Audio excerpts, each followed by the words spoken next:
Welcome to the Supreme Court of the United Kingdom. This is the first occasion on which the court has convened since the death of His Royal Highness the Prince Philip, Duke of Edinburgh. As a mark of respect, we will now observe 2 minutes silence.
Thank you. Today, the court is hearing an appeal in the case of the Secretary of State for Health and another, and Servier Laboratories Ltd and others. This is a dispute between the National Health Service and a pharmaceutical company. The issue of law that the court has to decide is whether it is an essential ingredient of the tort of causing loss by unlawful means, that the unlawful means must interfere with a third party's freedom to deal with the claimant, as the House of Lords held in the leading case on the subject 14 years ago.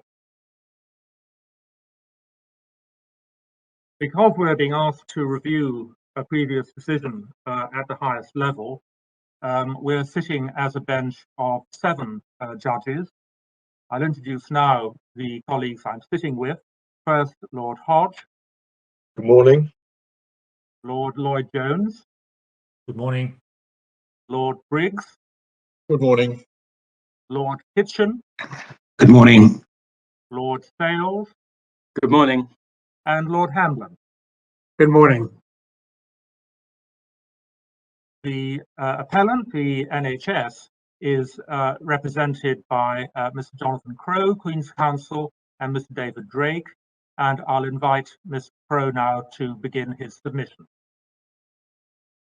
Thank you, my lord. Just to give you a roadmap, we were going to make a few preliminary observations first, consider some of the pre-OBG case law second, then go through OBG and Allen itself, and then go through the 4 grounds of appeal in turn. So far as the context is concerned, as you will obviously appreciate, this is an appeal that arises in the context of a strikeout application. And so, as you again will already appreciate, for the purpose of the legal argument, we all proceed on the assumed basis that the facts that have been alleged in the particulars of claim will be proved. And it may be convenient just to glance briefly at those, and also at the same time just to look the paragraphs which have been struck out pursuant to the orders in the courts below. So can I just, before going to the first document, ask if anybody is working from hard copy documents, or can I just give the electronic bundle reference in every case? I think we're all using electronic copies. Admirably modern. In that case, can we go to page 195?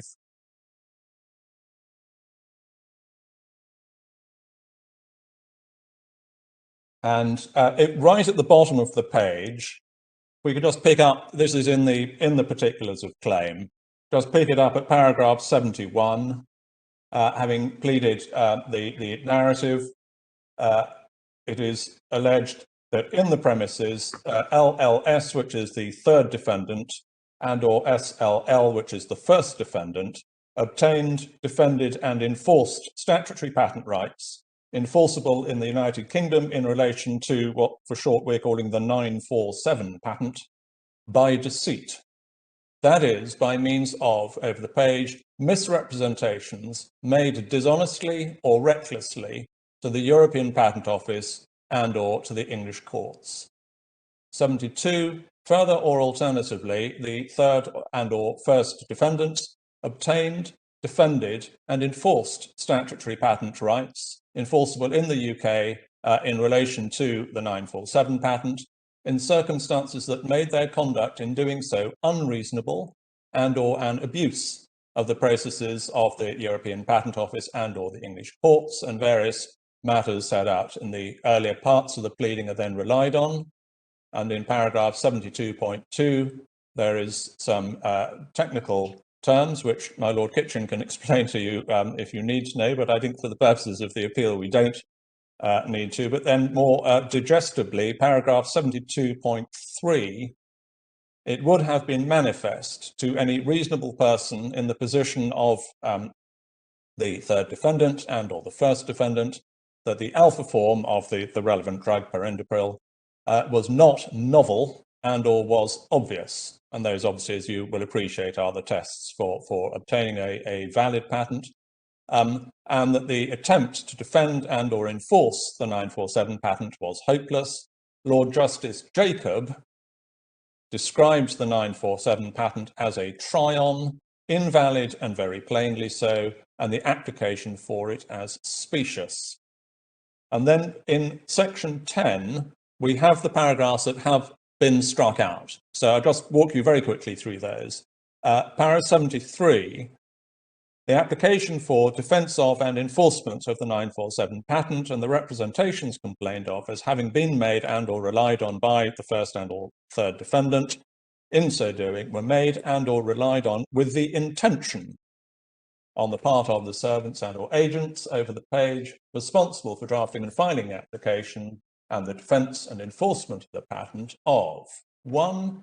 Securing the grant of a European patent enforceable in the United Kingdom, among other places, deterring competition in the supply of perindopril to the UK market, and thirdly, achieving prices and volumes in respect of the supply of perindopril by the Servier undertaking in the UK higher than those consistent with a more competitive market.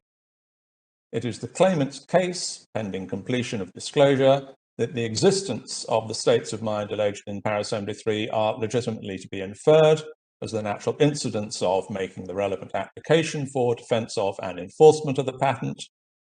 And then significantly for the arguments in relation to the tort, in relation to intention, it was, para 75, it was the case, and it was reasonably foreseeable from the point of view of the third and or first defendant, that the elevated prices referred to in 73.3 above would be and were necessarily achieved at the expense of the claimants, the primary care trusts and the strategic health authorities, by virtue of their bearing the financial burden of reimbursement payments to pharmacists and doctors for perindopril dispensed and or administered pursuant to the NHS.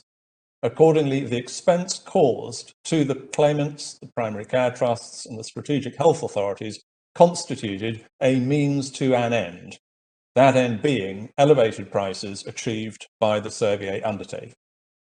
76, further, the application for defence of and enforcement of the patent involved the adoption by the third defendant of unlawful means in the form of the deceit practiced on the European Patent Office and or the English courts, referred to in 71 above. The claimant's case is that the application for defence of and enforcement of the patent had among their effects delay to generic entry into the perindopril market to the prejudice of the claimants, PCTs and SHA's economic interests, as set out below. And finally, 78, in the premises, the third defendant committed the tort of interference with the economic interests of the claimants, PCTs and SHAs by unlawful means. And it said that the applicable law is English law, which is not in dispute. So what we get from that, and that's all I wanted from the pleading for the purposes of the introduction, what we get from that, my lords, is that assuming we succeed, which is the assumption on which the legal issue is determined, the claimants will have established that the defendants succeeded in extracting, I think the number is north of 190 million, from the public purse by deceiving two public authorities, the European Patent Office and the English courts, intending to derive a gain from that deceit and knowing that the public purse was necessarily going to be the means of, or plundering the public purse was necessarily going to be the means of achieving that gain. And it's against that background that the court is invited to consider whether or not this claim in tort is bound to fail, because being a strikeout claim, that is the test. Is it bound to fail? And we would simply ask you to start and end your deliberations on this issue simply by asking yourselves whether that is a result that the common law would want to achieve. The legal issue is... question for you, Mr. I think we've lost Lord Hamlin. Yeah. So I wonder if you could pause, Mr. Crowe. Yes, we'll wait for a minute or two to see if he joins us.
We seem to have lost several justices.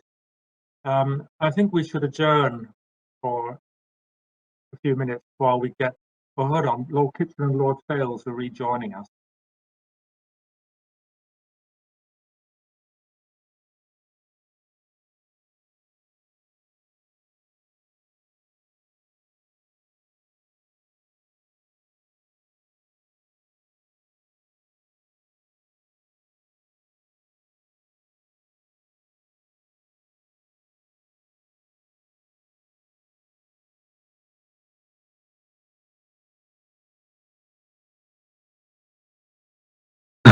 Excuse me, I had a problem connecting with you for a while there, but I appear now to be reconnected.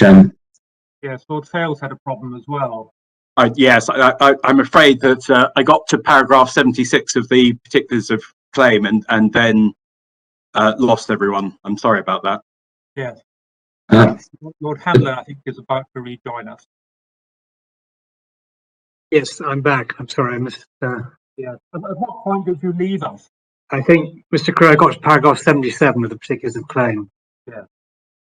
Fine. Okay, thank you very much. I think we can resume now, Mr. Crowe. Thank you, my lord.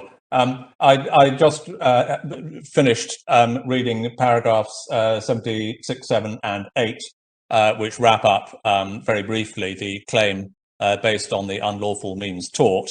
And the point that I made when I gather we had lost 2 members of the court was simply to say that obviously what flows from the pleading and from the context in which this appeal arises is that the issue of law has to be decided on the assumed basis that the claimants will have succeeded in establishing at trial that the defendants successfully extracted £190 million or more as a result of practicing a deceit on 2 public authorities, the European Patent Office and the English courts, and maintaining their monopolistic position and hence their monopolistic prices, and that they did that deliberately by deceit, knowing, because the health service is essentially the purchaser in the United Kingdom, knowing that the loss to the health service was the necessary means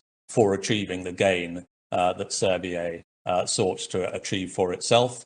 And I invite the court to ask itself whether that is an outcome which the common law should be comfortable in achieving.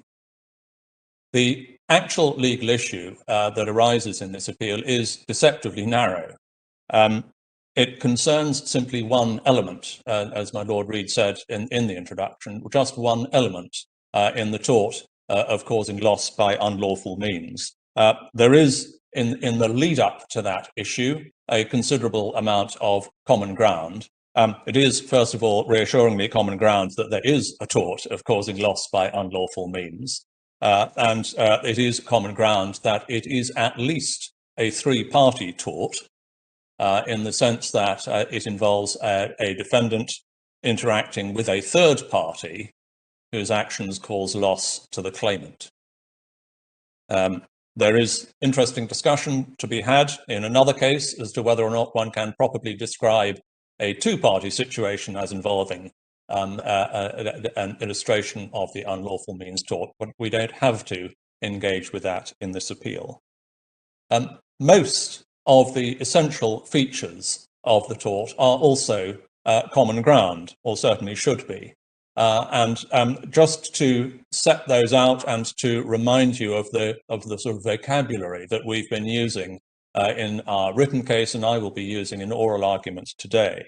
The elements that go into the tort are first that the claimant has to establish that the defendant engaged in conduct which causes harm to the claimant indirectly as a result of the defendant interfering with the actions of a third party. In other words, the defendant is using the third party as the instrument for harming the claimant. And that's why we have coined the expression of instrumentality, the instrumentality requirement. I emphasize that simply because there is, in some of the discussion, in some of the case law, a little bit of blurring as to the use of instrumentality. When I use the word instrumentality, what we mean by it is an interference by the defendant with the actions of the third party, and it is the actions of the third party that cause the loss to the claimant.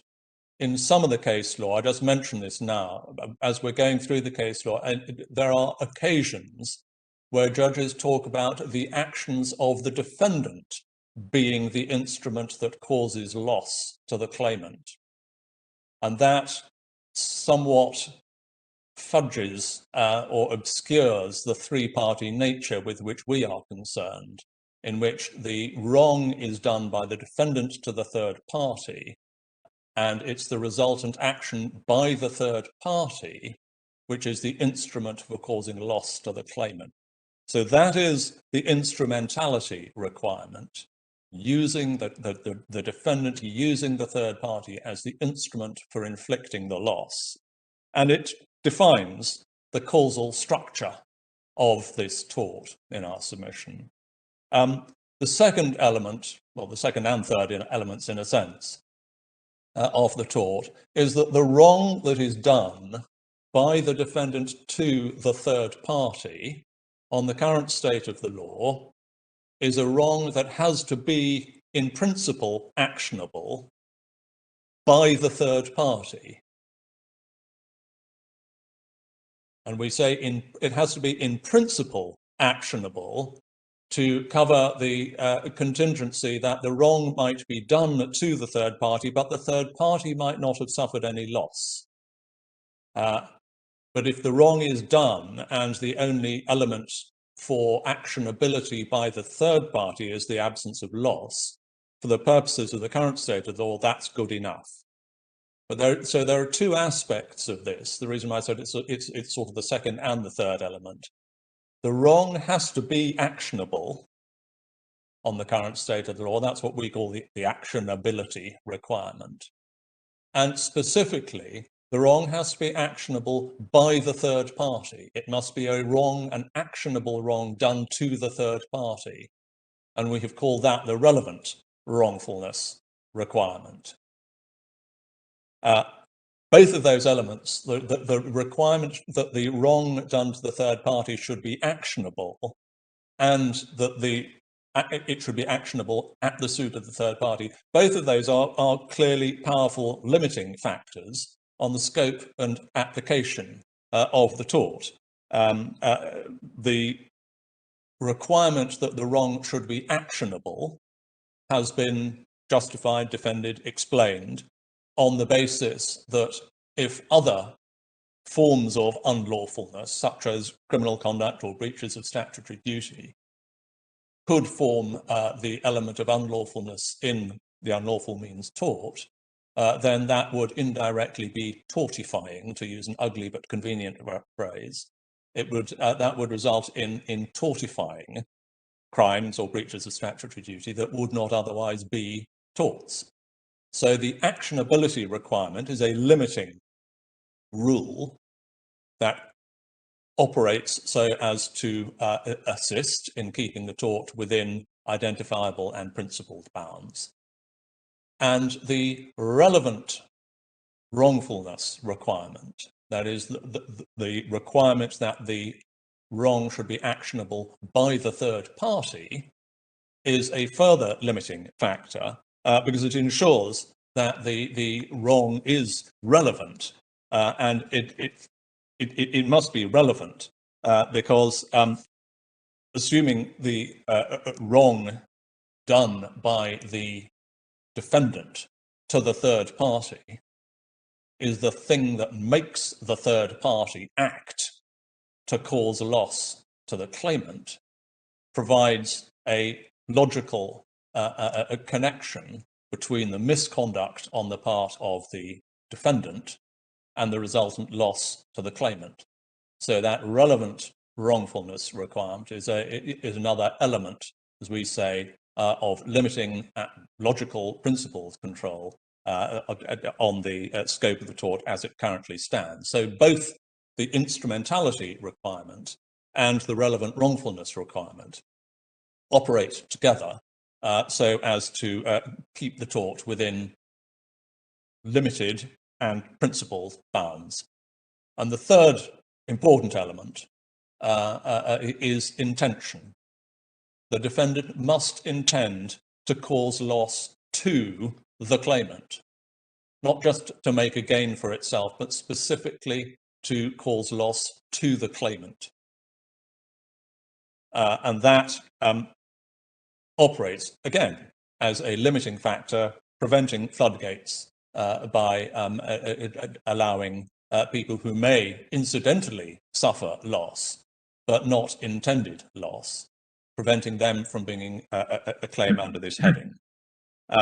So those are the key elements, and that's the sort of vocabulary that we've adopted in order to describe the scope of the tort. And as you will appreciate, the one issue with which this appeal is itself concerned is whether the defendant's wrongful conduct must interfere specifically with the third party's freedom to deal commercially with the claimant. And that's what we have been calling the dealing requirement. Is the tort only available in factual situations where the wrongful conduct by the defendant interferes with the third party's freedom to deal or freedom to trade? Different phrases are used, but we've used the dealing requirement. As you will appreciate from the brief introduction and from the statement of facts and issues, which you will all be familiar with, within the framework of this tort, then the claimants are the successors in action to the various health authorities you've seen referred to, which reimburse pharmacists who had to pay the inflated prices for this particular drug. The defendants are the pharmaceutical companies who obtained and enforced the patent, we say by deceit, and that is an assumed fact for the purposes of this appeal. And the relevant third party, or parties, are the European Patent Office and the English courts. Now, it is the case that the European Patent Office and the English courts have had and would not expect to have any commercial dealing with the health service. So if the dealing requirement is a necessary element in all cases where the unlawful means tort is invoked, then we accept the claim fails. And that is why that is the issue in this appeal. Now, the answer is largely going to be found from an examination of what OBG and Allen decided, or more specifically, the Douglas and Hello appeal within that tripartite appeal. But in order to decide what the House of Lords did in fact decide in that case, it is helpful to start a little bit further back and consider the cases that were under review and were commented on by OBG. You will have noticed that, perhaps unusually, both sides have taken a somewhat minimalist approach to our citation of authority. We could have started with the English reports and cases about schoolmasters and quarries and decoy ducks from the 17th century, but we have started considerably more recently than that, because the earlier cases undoubtedly contain a certain degree of evolution in the court's thinking, and they only start really to be pulled together with the case of Allen and Flood. And I was going to start with that, if that's convenient. The facts with which I imagine you will be familiar are that the third party in that case was a shipyard. The claimants were shipwrights who were employed on sort of piece rates. They didn't have continuing contracts of employment. They were employed on piece rate by the shipyard. The Boilermakers objected to them, as far as one can see, on trades union grounds, and the Boilermaker, the union representative for the Boilermakers, informed the shipyard that if the shipyard continued to employ the shipwrights, the Boilermakers would go on strike. And so the shipwrights were told that they were not going to be employed any longer. Because they didn't have continuing contracts of employment, there wasn't a breach of contract. They weren't wrongfully discharged. It simply was the case that they weren't re-employed on a daily basis. So there was no breach of contract as between the shipyard and the claimant.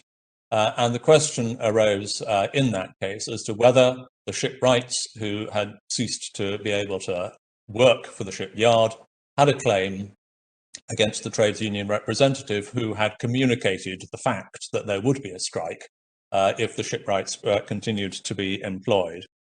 Essentially what divided the majority, there was a split vote on this in the House of Lords. What essentially divided the majority from the minority was whether malice, or essentially malice was the word used, whether malice on the part of the defendant was sufficient to render his conduct actionable, or whether his conduct as against the shipyard, or whether his action against the shipyard had itself to be unlawful. And the minority thought that the shipwrights have a right to work, to earn their keep, and malicious interference by the trades union representative of the ironworkers informing the shipyard that there would be a strike interfered with that right to work, and that was a good enough cause of action. But the majority, with which we will be more concerned, the majority took the view, and this is why the case is the foundational decision in analysing the availability and scope of the unlawful means tort. The majority said that because the action of the shipyard in ceasing to employ the shipwrights was not itself a breach of a contract, in order for the trades union representative's conduct to be actionable, there had to be unlawful conduct by him as against the shipyard as the third party. So it is the foundational case for establishing the need for unlawfulness by the defendant as against the third party, thereby causing loss to the claimant.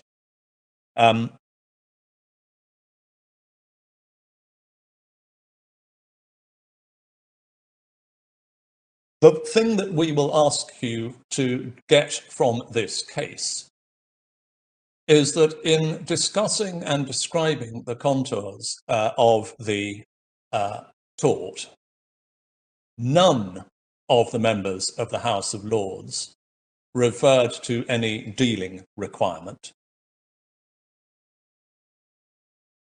And more specifically and more importantly, in our submission, when one goes through the speeches carefully, it is apparent that it would be positively inconsistent with those speeches to suggest that the unlawful means tort is defined by reference to the nature of the claimant's interests with which the third party interferes. And that is essentially what the dealing requirement does. The dealing requirement defines the tort by reference to the nature of the claimant's interests, his commercial dealings, his ability to trade with the third party. And that is inconsistent. The suggestion that that is a defining element of the tort is, in our submission, inconsistent with the speeches in Allen and Flood.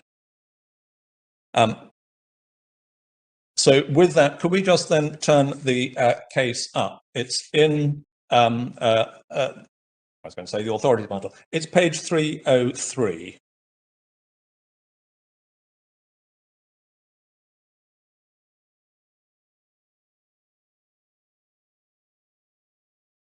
And as I say, it was a split vote. There were 9 lords in this. Lords Halsbury, Ashbourne, and Morris were in the minority. Lords Watson, Herschel, Macnaghten, Shand, Davy, and James were in the majority. The speeches start at page 369 with Lord Halsbury, who found himself in the minority. But just to begin to put the debate that the House was engaged in context, if we just go over the page to page 370, you'll see the second main paragraph on the page, I think. I think there is much to be said for the doubt thrown out by Justice Hawkins in his elaborate and most able opinion whether the assumption was accurate on which both parties conducted the case, namely that there was no contractual relation between the employers and employed, that is, between the shipyard and the shipwrights, so as to bring into debate the question of whether there was any inducement offered to the employer to break contracts with the plaintiffs. But for the present, I will assume that there was no contract by which the company were bound to keep the plaintiffs in their service till the repairs of the vessel were completed, while on the other hand, there was no reasonable doubt that, but for what was done by the defendant, they would have been kept at work until the termination of the repairs. So that's why it wasn't an inducing breach of contract case, and why it serves as the foundation, as I say, for the unlawful means tort. And if we then go on to page 373,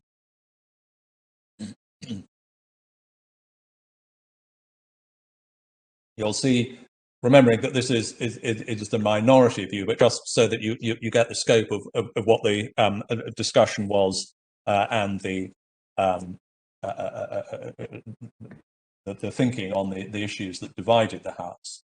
In the middle of page 373, Lord Halsbury says, the first objection made to the plaintiff's right to recover for the loss which they thus undoubtedly suffered is that no right of the plaintiffs was infringed, and that the right contended for on their behalf, that is the right basically to trade, to earn their keep, is not a right recognised by law, or at all events, only such a right as everyone else is entitled to deprive them of if they stop short of physical violence or obstruction.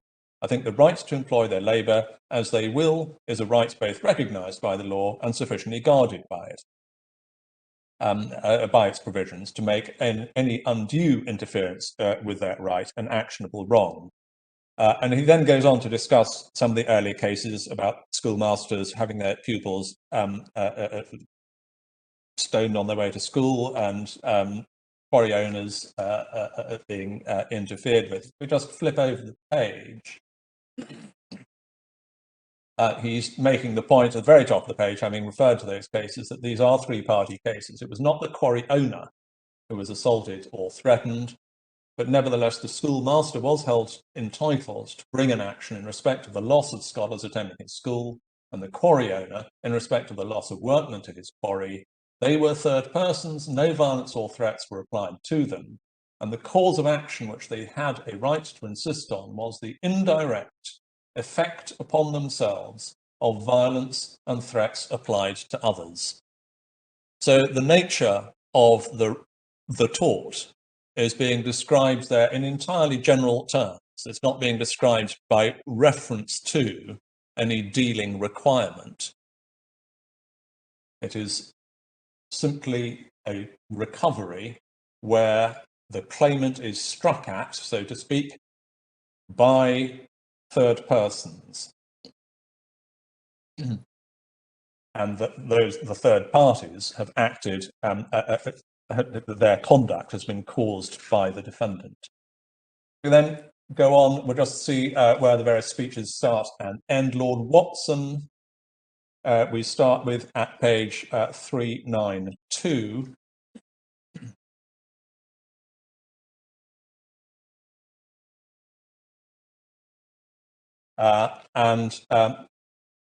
He's in the majority. We see at page 394. About 8 lines down, there's a line beginning with the word truths.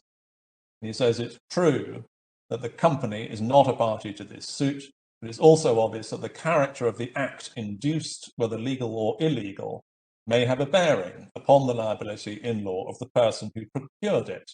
The whole pith of the verdict, insofar as it directly concerns the appellant, is contained in the word maliciously, a word which is susceptible of many different meanings. The expression maliciously induce, as it occurs upon the face of the verdict, is ambiguous. It's capable of signifying that the appellant knowingly induced an act which of itself constituted a civil wrong, or it may simply mean that the appellant procured with intent to injure the respondent an act which, apart from motive, would not have amounted to a civil wrong, and it is, in my opinion, material to ascertain in which of these senses it was used by the jury. And then if we just go over the page to 395, you'll see there's reference to the second half of the page, there's reference to Mogul Steamship and McGregor, which laid down that in order to constitute legal malice, the act done must, apart from bad motive, amount to a violation of law. And he quotes from Lord Justice Bowen's ruling in that case: "We were invited by the plaintiff's counsel to accept the position from which their argument started, that an action will lie if a man maliciously and wrongfully conducts himself so as to injure another in that other's trade." And then he goes on to discuss those two elements. Just over the page 396. Again, in the middle of the page, the root of the principle is that in any legal question, malice depends not upon evil motive, which influenced the mind of the actor, but upon the illegal character of the act which he contemplated and committed. In my opinion, it is alike consistent with reason and common sense that when the act is done, apart from feelings which prompted it legal, the civil law ought to take no cognizance of its motive. And then 398.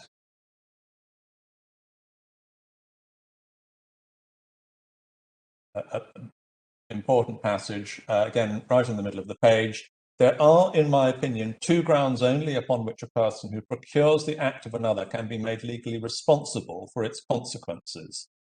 In the first place, he will incur liability if he knowingly and for his own ends induces that other person to commit an actionable wrong. So that would cover the inducing breach of contract case. In the second place, when the act induced is within the right of the immediate actor, that is the third party, and is therefore not wrongful insofar as he is concerned, it may yet be to the detriment of a third party. And in that case, he says, according to the law laid down by the majority in Lumley and Guy, whether that was the right hook or not, it is not relevant. But the principle, he says, that where the act of the immediate actor was not wrongful, so the act of the third party was not wrongful, in that case, the inducer may be held liable if he can be shown to have procured his object by the use of illegal means directed against that third party. So that is the unlawfulness elements and the unlawful means taught. The wrong is done by the defendant to the third party. What the third party does is lawful, but it injures the claimant. And that is the defendant's intention. And that is the essential structure of the unlawful means taught. And then, so applying that, we go over the page to 399, the bottom of the page, last paragraph, assuming that the Glengall Iron Company, the ship company, in dispensing with the further services of the respondents were guilty of no wrong, I'm willing to take it that any person who procured their act might incur responsibility to those who were injuriously affected by it if he employed unlawful means of inducement directed against them. And then he refers to Lumley and Guy.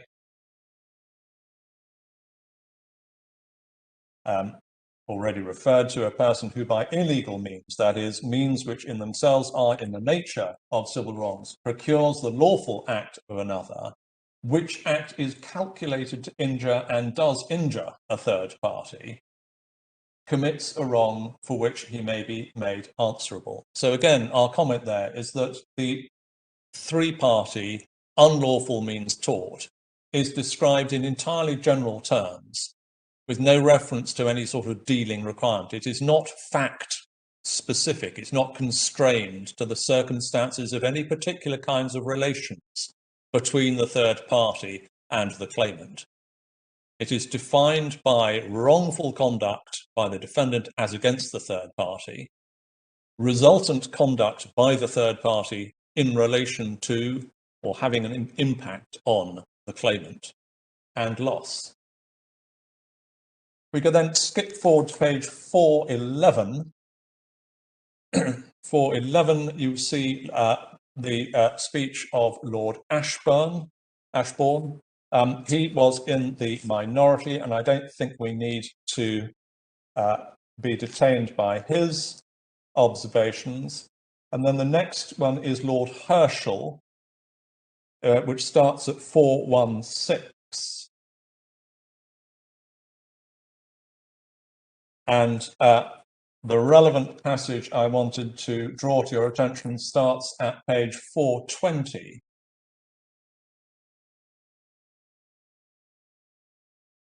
Where we can start taking this a little bit quicker because they're dealing with points we've already seen. So at the top of page 420, you'll see the basis upon which the decision is being taken, namely that the third party, the shipyard, is entitled not to employ the plaintiffs.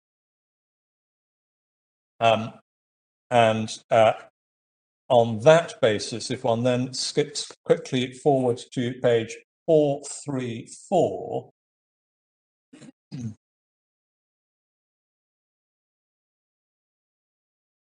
you'll see, again, in the middle of the page, His Lordship explains the issue that they're grappling with. I've been dealing so far with the ground upon which the judgment of the court below proceeded. The learned counsel for the respondents, however, rested their arguments mainly upon a different ground. And it's this ground, and not that taken in the court below, which has found most favour with the learned judges who think the plaintiff is entitled to judgment. It was contended that the defendant, by the course he took, had interfered with the plaintiffs in their trade or calling, and that this of itself was an actionable wrong. And that was what the minority considered. And His Lordship then goes on to consider some of the earlier cases, the decoy ducks and the quarries. And importantly, if we could pick it up at the bottom of page 438, in a passage which is not cited in OBG, so bears emphasis. The bottom of page 438, the last 5 lines, having been referring to Garrett and Taylor, which is the quarryman case, it suggested that it is difficult to explain this decision except on the ground that the law recognises in every man a right to carry on his trade without disturbance. I am unable to see the difficulty or to think that the decision rests on any principle, especially relating to trade. If the plaintiff had not been a tradesman, but the owner of a house, and the same menaces had been uttered to those who came from time to time to visit him, I cannot but think that he would equally have had a cause of action. He would have been affected prejudicially in the occupation and enjoyment of his property by acts in themselves wrongful. Now, that is the first in our submission of some very clear passages which show that the House of Lords did not regard commercial trading relations between the third party and the claimant as being the defining characteristic of the tort.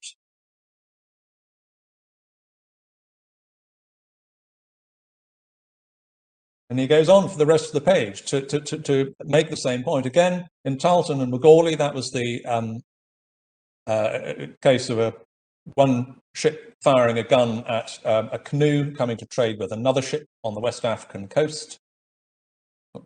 The gun was fired at a canoe coming to the plaintiff's ship, whereby one of the natives in it was killed, and so natives were deterred by fright from approaching the ship for the purpose of trading. It is said that the essence of the wrong in this case was that the plaintiff was disturbed in his trade. I don't think so. Can it be doubted that if the ship owner had desired the presence of persons on board his ship for any other purpose, and the same wrongful act had deterred them from approaching the ship owner might have maintained a similar action to recover damages for any loss or inconvenience to which he had been put owing to the wrongful act of the defendant. And it goes on, I will not trouble your lordships by going through all the cases referred to. Speaking generally, I believe these actions would equally have been maintainable if a similar wrongful act had caused damage to or had affected the legal rights of a person wholly unconnected with trade. In all of them, the act complained of was in its nature wrongful. Violence, menaces of violence, false statements. In none of them was the proposition now contended for laid down or hinted at, and they can be supported without resort to any such principle. No doubt in some of the cases referred to, the wrong was of such a nature that it is difficult to imagine circumstances in which precisely the same wrong could have caused damage to a person not in trade, but the act was not wrongful merely because it affected the man in his trade, though it was in this circumstance which occasioned him loss. Now, I agree as a matter of actual target, so to speak, what Lord Herschel was addressing there was a specific argument that the wrong was wrong, the wrongful act was wrongful because somebody has a right to trade, and therefore if you interfere with trade, that of itself is a wrong. But the way in which his lordship explains the rationale and the structure of this third party causing loss by unlawful means tort is, with the greatest respect, entirely inconsistent with the suggestion that the tort is constrained by a dealing requirement. And it is, in our submission, notable that this whole passage, as I say, is not quoted in OBG, which comes up with the dealing requirement. We then go on to page 445. We get to Lord Macnaghten.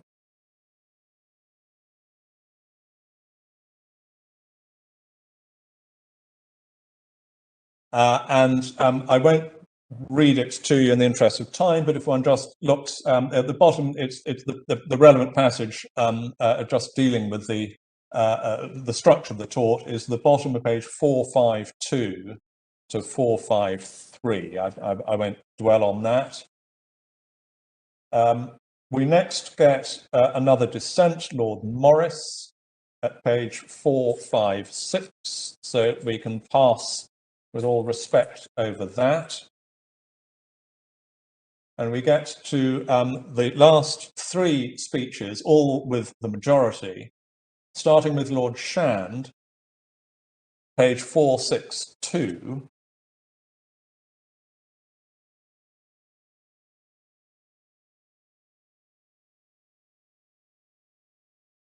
I would particularly invite your attention to page 467 in his speech. Third line down on 467, threats may, like false or fraudulent representations, be of such a nature, if used, as to amount to improper and unlawful means used to induce action which may be injurious to others, causing them loss and damage. And I should not for a moment say that damages might not, in cases of such threats, be recoverable.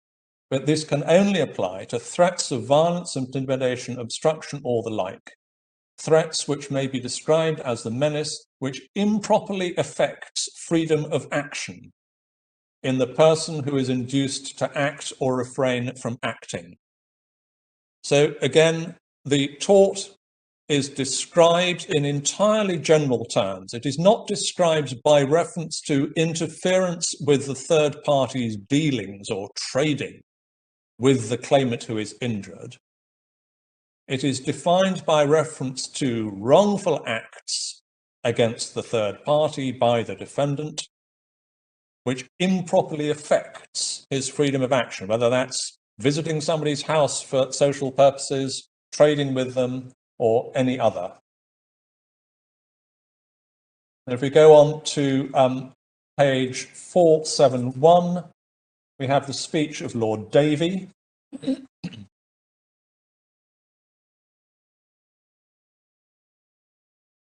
The relevant passage we would particularly urge on your attention is at page 475. And I won't read the whole page, but the whole of it is certainly worth reviewing. I just wanted to pick it up about 2/3 of the way down, well, 3/4 of the way down, there's a line beginning with the word plaintiff. And it's the next sentence. Nor does it appear to me that the gist of the action in those cases was that the plaintiff was a trader or exercised a profitable calling. That circumstance, no doubt, afforded evidence of the damage, but I suppose that if a person obstructed the access to my house or to my vessel by molesting and firing guns at persons resorting thither on their lawful occasions, I may have my action against him, though I do not keep a school, or I'm not a trader, but sailing in my yacht for my own pleasure. Or if a person obstructs my free use of the highway, and I suffer damage thereby, I have a right of action, though my carriage does not ply for hire, but is used only for my own purposes. It is strange that if there be any such right of action for interference with trade, there is not to be found some clear authority in the law books in its favour. So again, I absolutely accept that the target of the decision is to deny the assertion that merely interfering with trade is of itself wrongful.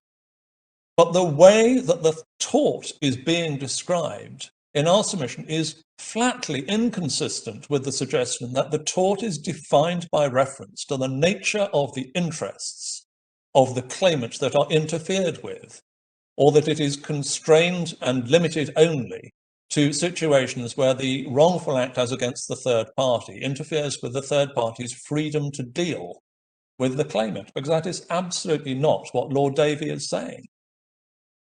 And finally, Lord James, page 477,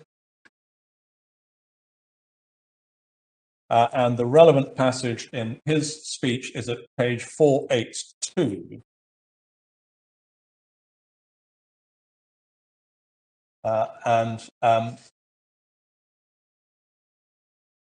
We just pick it up on page 482.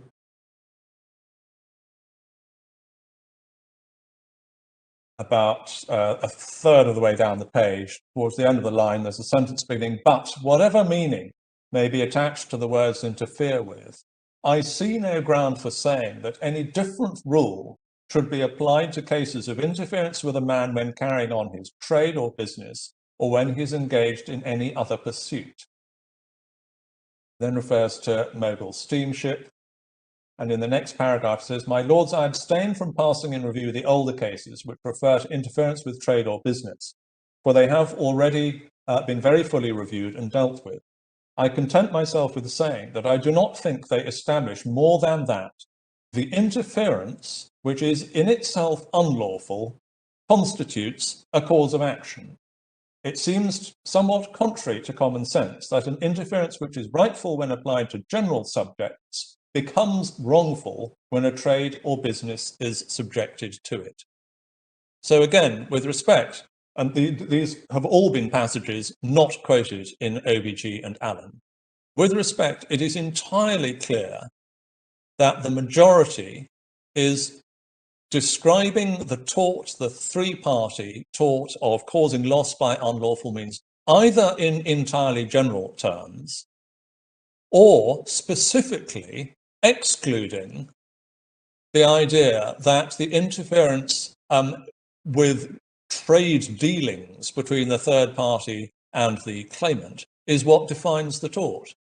So in our submission, a fair reading of the majority in Allen and Flood makes it quite clear that this is not some sort of fact-specific tort that is limited, as the respondents in this appeal would suggest, that is limited to factual situations where the interference is an interference with a third party's trading or dealing with the claimant. It is an entirely general tort defined by the unlawfulness of the conduct by the defendant as against the third party and the intentional infliction of loss on the claimant as a result of the third party's consequential conduct.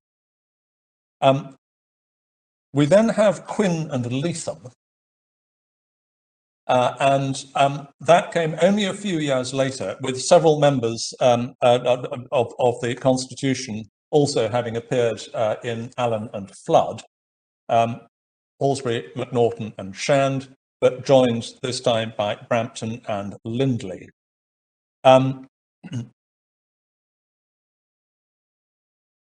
The claim in this case was in fact a claim in conspiracy.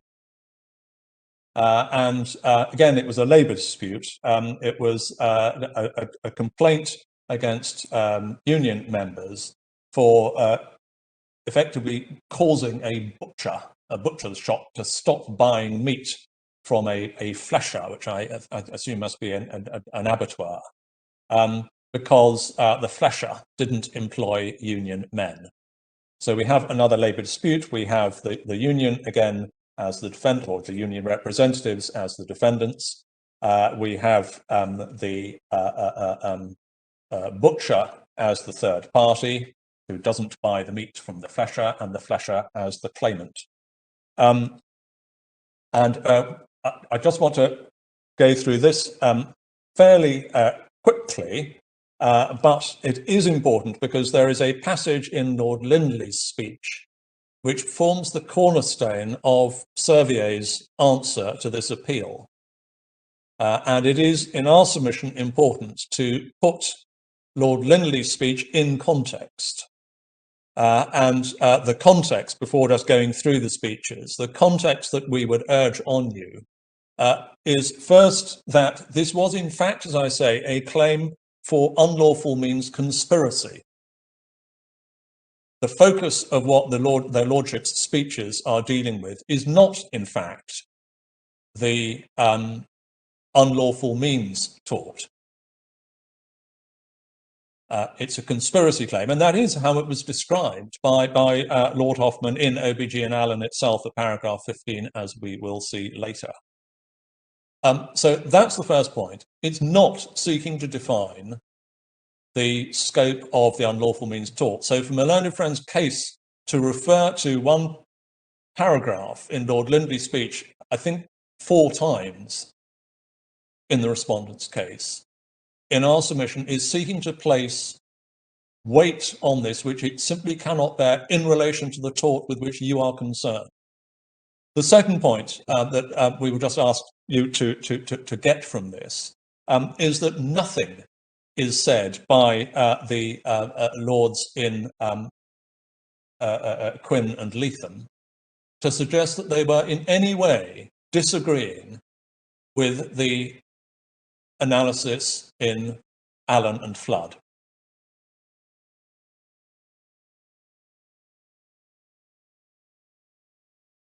With that very brief introduction, could we just go through a couple of speeches just to see and make good the points that I've made? So starting with Lord Halsbury at page 669.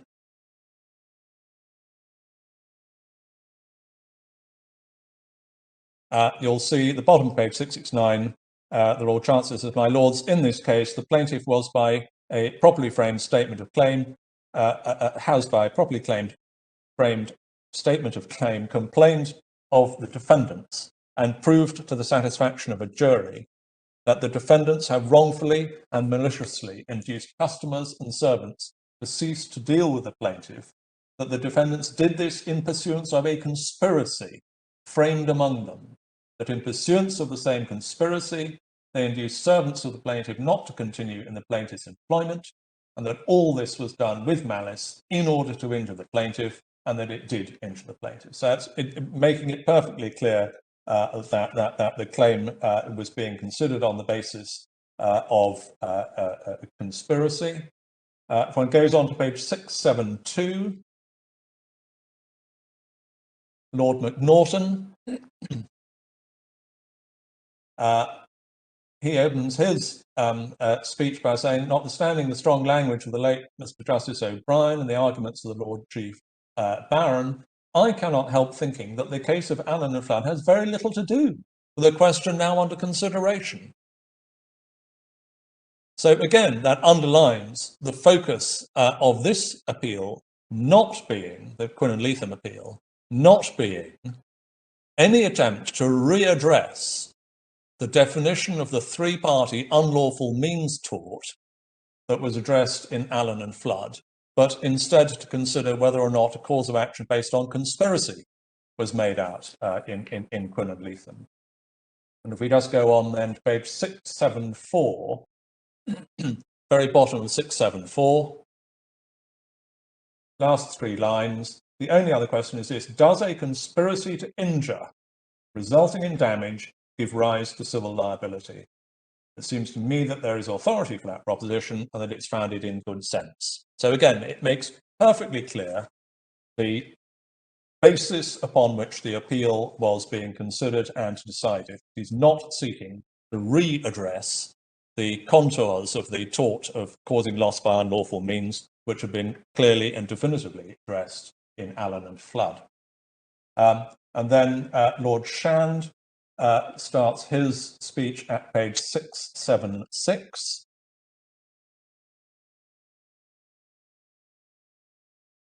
And again, without labouring the point unduly, I hope, at 677, last paragraph on 677, 6 lines down. Again, it's perfectly clear what the issue in the appeal is addressing. He talks about the evidence and the verdict of the jury, the defendants by combined action wrongfully and maliciously induced a number of persons to refrain from dealing with the plaintiff. That is sufficient for the decision of the case. So it's the combination, the conspiracy, that is the cause of action. Lord Brampton at 679, and we can jump straight ahead in his speech to page 695. Again, just to underline the point that what was being considered was a claim in conspiracy.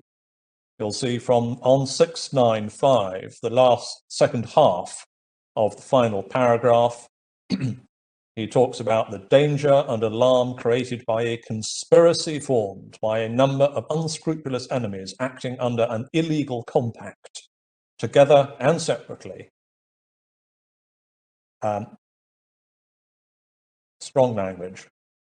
Such a conspiracy is a powerful and dangerous engine, which in this case has, I think, been employed by the defendants for the perpetration of organised and ruinous oppression. And then we get finally to Lord Lindley on the next page. And just to pick up at page 697, before we get to the passage on which Lord Hoffman placed some reliance, and my learned friends continue to seek to place reliance, you'll see at 697, first complete paragraph on the page, he's referring to Allen and Flood, and he is not suggesting anything in Allen and Flood was wrongly decided. My lords, this decision, as I understand it, establishes 2 propositions. One, a far-reaching and extremely important proposition of law, and the other, a comparatively unimportant proposition of mixed law and fact, useful as a guide, but of a very different character from the first. The first, an important proposition, is that an act, otherwise lawful, although harmful, does not become actionable by being done maliciously in the sense of proceeding from a bad motive and with intent to annoy or harm another. This is a legal doctrine not new or laid down for the first time in Allen and Flood. It has been gaining ground for some time, but it was never before so fully and authoritatively expounded in that case. And then at the bottom of the page, the second proposition is that what Allen did infringed no right of the plaintiffs, even though he acted maliciously and with a view to injure them.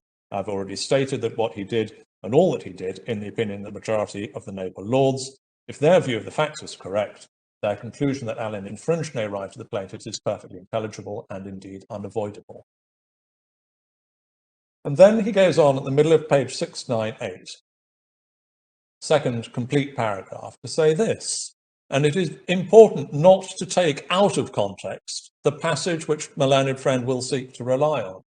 He says this: I will now pass to the facts of this case. And I emphasize that he is talking about the facts of this case. And I consider, 1, what the plaintiff's rights were, 2, what the defendant's conduct was, 3, whether that conduct infringed the plaintiff's rights. For the sake of clearness, it will be convenient to consider these questions in the first place apart from the statute which legalises strikes, and in the next place with reference to the statute. As to the plaintiff's rights, he had the ordinary rights of a British subject. He was at liberty to earn his own living in his own way, provided he didn't violate some special law prohibiting him from doing so, and provided he did not infringe the rights of other people. This liberty involved liberty to deal with other persons who were willing to deal with him. This liberty is a right recognised by law. Its correlative is the general duty of everyone not to prevent the free exercise of this liberty, except so far as his own liberty of action may justify him in doing so. But a person's liberty of or right to deal with others is nugatory unless they're at liberty to deal with him, if they choose to do so. Any interference with their liberty to deal with him affects him. If such interference is justifiable in point of law, he has no redress. Again, if such interference is wrongful, the only person who can sue in respect of it is, as a rule, the person immediately affected by it. Another who suffers by it has usually no redress. The damage to him is too remote, and it would be obviously practically impossible and highly inconvenient to give legal redress to all who suffered from such wrongs. But if the interference is wrongful and is intended to damage a third person, and he is damaged in fact, in other words, if he is wrongfully and intentionally struck at through others and is thereby damnified, the whole aspect of the case is changed. The wrong done to others reaches him, his rights are infringed, although indirectly, and damage to him is not remote or unforeseen, but is the direct consequence of what has been done. Our law, as I understand it, is not so defective as to refuse him a remedy by an action under such circumstances. The case is collected in the old books on actions on the case, and the illustrations given by the late Lord Justice Bowen in Mogul Steamship may be referred to. If the above reasoning is correct, Lumley and Guy was rightly decided, as I am of opinion it clearly was. Furthermore, the principle involved in it cannot be confined to inducements to break contracts of service, nor indeed to inducements to break any contracts. The principle which underlies the decision reaches all wrongful acts done intentionally to damage a particular individual and actually damaging him. Now, if we just take the 2 bookends of that long passage, that last sentence defines the tort in entirely general terms, not by reference to interfering with any particular trading interests of a claimant. That is the general description of the tort. The passage which my learned friend wishes to rely on is on the previous page, talking about liberty to deal being nugatory unless others have liberty to deal with him. None of that on page 698 is anything other than a description of the rights that happened to be invoked on the facts of that case. His lordship was not defining the legal content of the tort of causing loss by unlawful means on page 698. He was simply, as he says, turning to the facts of the case and describing the rights which that particular plaintiff happened to be complaining had been interfered with. But that is purely descriptive language. It is not language defining the scope of the tort. When he gets to define the scope of the tort, as he does on page 699, he does it, as it was done in Allen and Flood, in entirely general terms, by reference to a defendant who acts unlawfully against a third person, where the third person's conduct is thereby interfered with, resulting in intentional loss to the claimant. And that is the characteristic definition of the tort. It's got nothing to do with limiting the tort to factual situations of dealing. Of course, in practice, it is a tort that is highly likely to arise, most often, in a commercial context, in which case the interference factually is most often going to occur in relation to trading or labour relations between the third party and the claimant.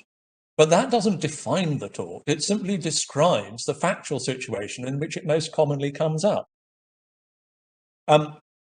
So where we submit is that Allen and Flood defines the tort, as we say, in entirely general terms and expressly not by reference to any limitation, by reference to the relationship between the third party and the claimant, and indeed is inconsistent with that.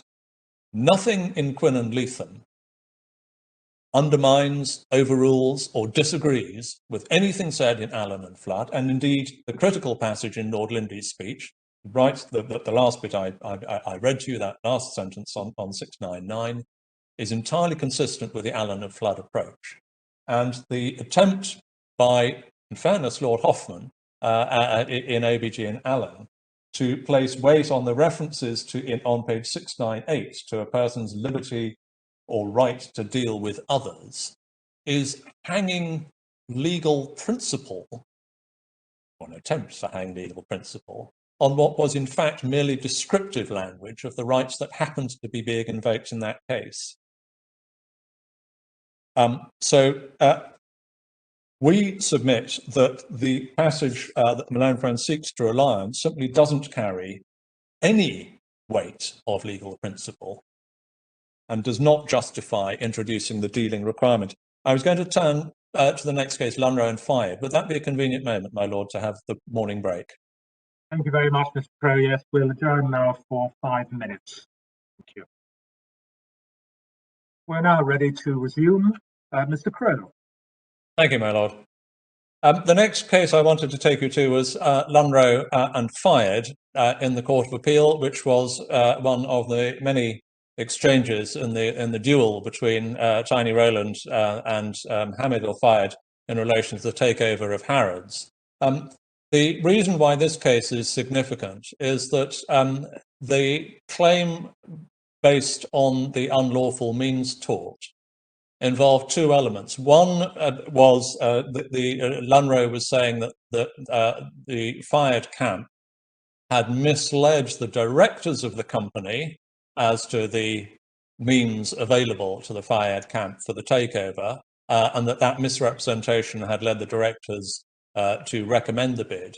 But significantly for our purposes, the claim was also based on an allegation by Lunro that the Fayed camp had deceived the Secretary of State, with the result that the Secretary of State had not referred the Fayed bid to what was then the Monopolies and Mergers Commission. And obviously the reason why that is a significant point is that there were no commercial dealings between the Secretary of State and Lunro. It was, as this case is, we would say, what might be described as a public authority case, where there is deceit perpetrated against a public authority, not against a trading partner or an employee or a prospective customer or anything of that sort. A deceit is perpetrated against a public authority. That public authority, in the discharge of its functions, as a result, does something which damages the claimant. Does the claimant then have a cause of action? And it's important in itself, and it's important, the Lunro and Fayed decision is important in itself, and it is important when we see how it is dealt with in OBG and Allen. So if we could just go then to, it's on page 549.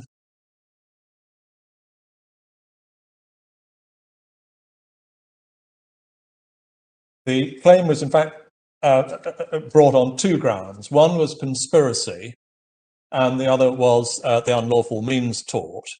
The issue on conspiracy ended up in the House of Lords because there was at that stage a debate as to whether or not a predominant intention to injure was required even in relation to the unlawful means conspiracy. And that point ends up in the House of Lords in this case. Obviously, the issue with which we're concerned was the other head of claim, which was the unlawful means tort. So the three judges, we start with Lord Justice Dillon at page 555. And you see, if we pick it up just over the page, at page 556 at letter E. Just to put the factual context in place, I pass now to matters of fact alleged in the statement of claim which are strongly disputed. It's fair to all the defence to emphasise that they're very strongly disputed. It is said by Lunro in the statement of claim that the Secretary of State's decision not to refer the bid by Holdings to the Monopolies and Mergers Commission was procured by fraud on the part of the Fiards and Holdings and on the part of Kleinwerts by Mr. MacArthur on their behalf. And then passing over the next paragraph, in the interest of time, just pick it up at H. If Lunro is right on the facts pleaded, it is obvious that there was deliberate fraud on the Secretary of State, at least on the part of the Fiards. And then he goes on again to make clear that the allegations are pleaded but not proved. And then over the page at 557, at letter C, he refers to three causes of action which have been relied on in the courts below. There was a claim in negligence which wasn't pursued. There was the claim in conspiracy, which we've already mentioned. And then at letter G, just below G, the third cause of action alleged in the statement of claim is the common law tort of wrongful interference with trade or business. The existence of such a tort is conceded by the defendants. And then he refers to Mercer Island shipping. And if we go over the page, you'll see that the various elements that we become familiar with are described at 558 at letter G. His lordship deals with the question of intention. We don't need to dwell on that, but just to show that the structure is there. And then at the top of page 559, between A and B, we deal with actionability and the question whether or not the claim based on the unlawful means tort is viable in circumstances where the Secretary of State didn't suffer any loss. So they deal with that point. Between D and E, the question of targeting the plaintiff is addressed. And then from F onwards, I'm not going to read it all, but if we just pick it up for today's purposes at H, letter H on 559, here the existence of this tort is recognised, but the detailed limits of it have to be refined. I regard it as right and indeed essential that this should be done on the actual facts as they emerge at the trial, rather than on a set of hypotheses, more or less wide, in very comprehensive pleadings. This is very far from being a case in which there is no conflict as to the facts, and the matters in conflict involve questions of intention, purpose, motive, or probability. We have the general framework of the law, which falls to be applied to this case, laid down, and to a considerable extent refined as a result of this application. The actual application of that law to the facts of the case should, in my judgment, be a matter for the trial of the action. Words of caution that are often expressed in relation to strikeout claims. Then Lord Justice Rafe Gibson over the page at 561. And I would just draw your attention in his judgment at 562. Between C and D, he says it was also contended that the unlawful means used but to the Secretary of State must be itself demonstrably actionable as a complete cause, and that in this case that is not pleaded as an alleged fact, because it is not said that there was any financial loss suffered by the Secretary of State. For my part, I do not accept that fraudulent misrepresentations used to a public official in the circumstances alleged in this case cease to be unlawful means for the purposes of the tort of unlawful interference with business, because there is no identifiable financial loss caused, in addition to the fact that a public official has been caused to do by fraud what otherwise he would not have done, or not to do what otherwise he would have done. Now, obviously, the specific issue which the court is addressing there is whether or not the tort, the reliance on the tort is viable, notwithstanding the fact that the public official that has been deceived has suffered no loss. That is the specific issue. the court is not directly addressing the question with which you are concerned, which is, does the fact that it is a public official at all mean that the claim must fail because there is a dealing requirement? Because if there is a dealing requirement, the claim in relation to the Secretary of State in the Lunro and Fiat case could not have succeeded. So we obviously place reliance on this because it illustrates a case in which a claim was not struck out based on alleged deceit of a public authority resulting in loss, economic loss, to the claimant. I entirely accept it doesn't directly address the issue with which this appeal is concerned. But it is striking that the point wasn't even taken by counsel in that case, or adverted to by the Court of Appeal, other than the one passage that my learned friend would wish your attention to be drawn to, Lord Justice Wolfe. He says at page 563, I agree with both judgments and the order proposed. The tort relied upon by Lunro of unlawful interference is still, in my view, of uncertain ambit, albeit that its existence is now beyond doubt and certain of its features are clearly defined. This, coupled with the fact that in this case fraud is pleaded and relied on by Lunro, are matters which have influenced me into coming to my conclusion that I agree that this appeal should be allowed for the reasons given. That said, I should make it clear that I have two reservations. My first reservation is as to whether the fraudulent misrepresentations relied upon by Lunro are sufficiently direct to be capable of amounting to interference with the plaintiff's business, which is needed for the purposes of the tort. I say this for two reasons. The fraud relied upon consisted of alleged misrepresentations as to the qualities of the fiats and not as to the shortcomings of Lunro. Two, it's not suggested that the misrepresentations caused the Secretary of State to take any action or to desist from any action as against Lunro. Instead, it is alleged that the Secretary of State was influenced not to take action against the fiats. But the short point we would submit, my lords, is that it is quite clear that the dealing requirement, if it forms part of the law of England, would have necessarily meant that the claim in relation to the Secretary of State, the deceit of the Secretary of State, would have been struck out.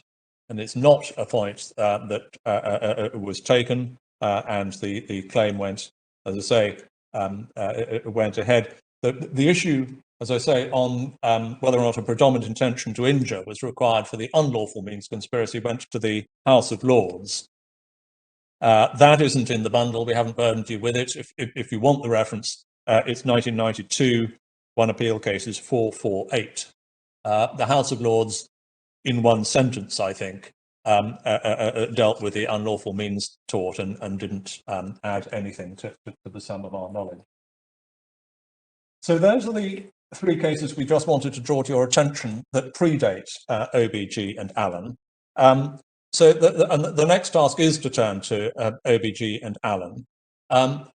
Before getting into the detail of it, can we just put three thoughts with you? The first is that there was no issue in OBG and Allen as to whether an element of commercial dealing between the claimant and the third party was a necessary feature of the tort in all cases. It simply wasn't an issue.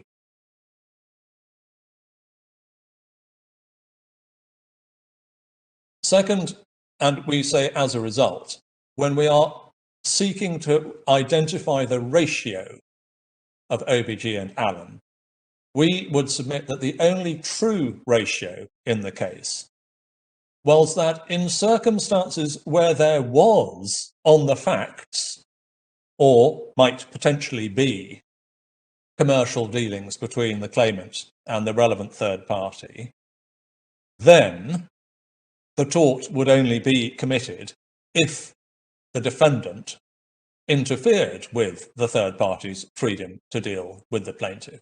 In other words, the ratio is addressing the fact-specific circumstances of dealing cases.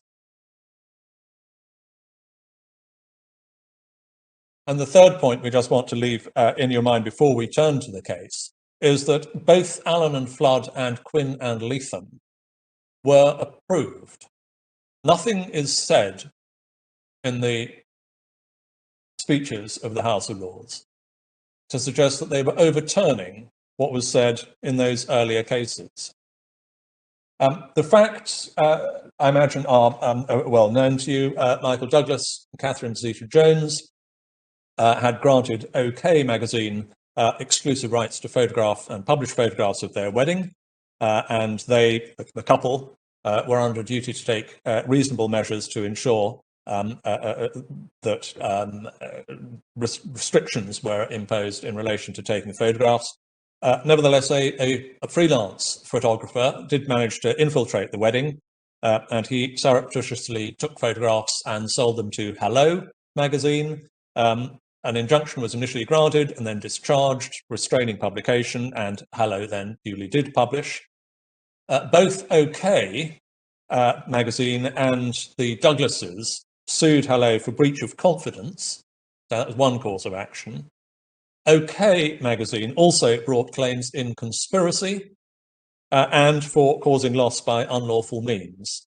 And for the purposes, obviously, of the unlawful means tort, OK magazine is the claimant, the Douglases are the third party, and Hello magazine was the defendant.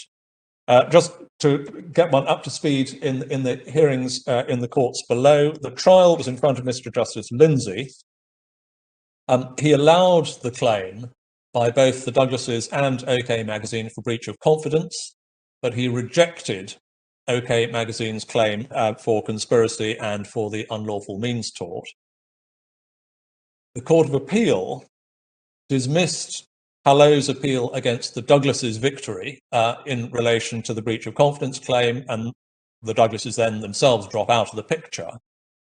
But the Court of Appeal allowed Hello's appeal against OK's claim for breach of confidence,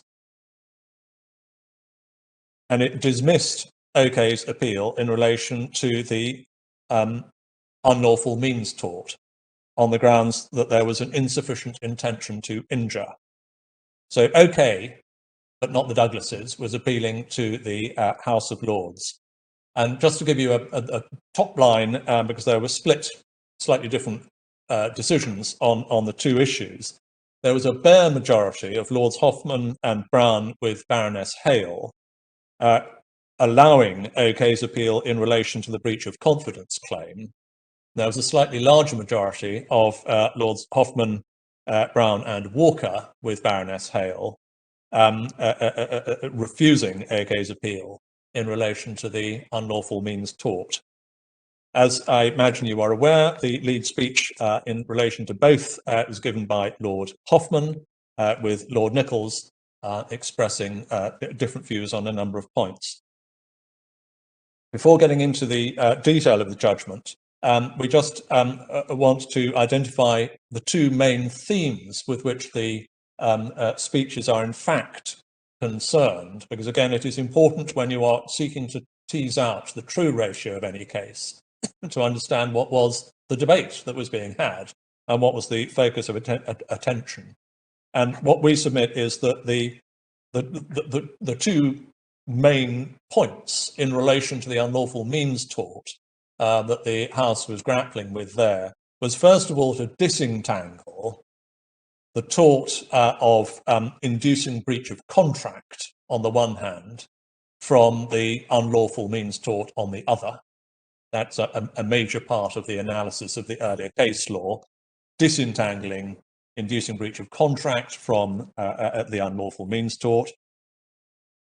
And secondly, and this was the real debate between Lords Hoffman and Nichols, in relation to the unlawful means tort, the main disagreement was what constitutes unlawful means. Is it a requirement for a wrong that is actionable by the third party, or actionable in principle by the third party, as Lord Hoffman and the majority considered, or is any wrongful conduct which the law does not permit sufficient for unlawful means, as Lord Nichols said. So Lord Nichols would treat a criminal act, presumably a breach of statutory duty and matters like that, as being sufficient unlawful means for these purposes. So those are the main points. Can I get through the speeches in the cases as rapidly as possible? But again, it does require and deserve careful reading. The decision starts at page 565 of the bundle. Lord Hoffman's speech starts at page 582.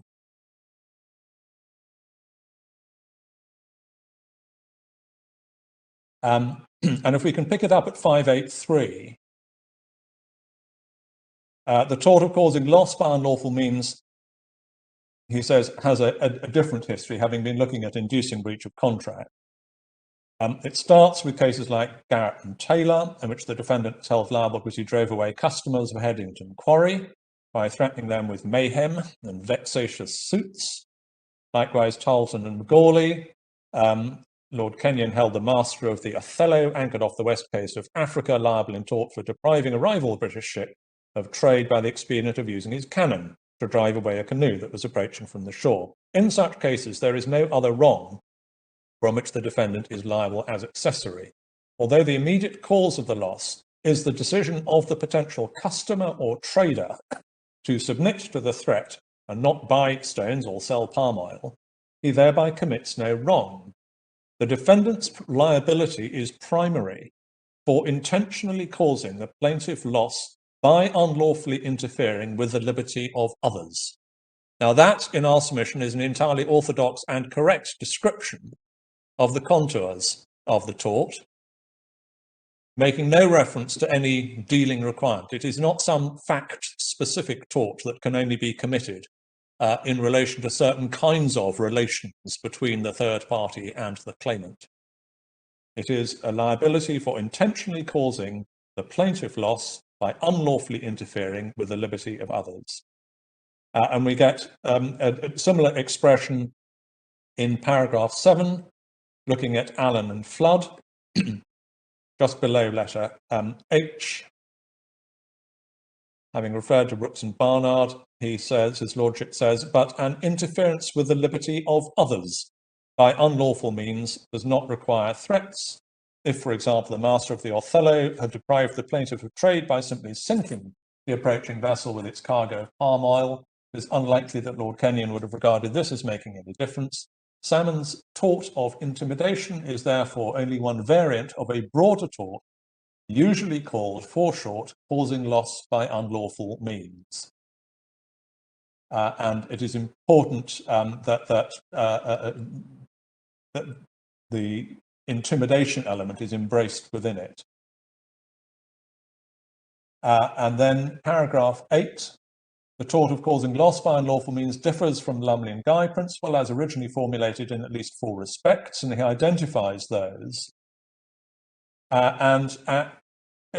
This is important because Lumley and Guy, of course, involving inducing breach of contract, might be said to be, in a sense, fact-specific. It arises where there is a contract to be broken. But the third difference between causing loss by unlawful means and the Lumley and Guy tort, just below letter D, thirdly, liability for unlawful means does not depend on the existence of contractual relations. It is sufficient that the intended consequence of the wrongful act is damage in any form. For example, to the claimant's economic expectations.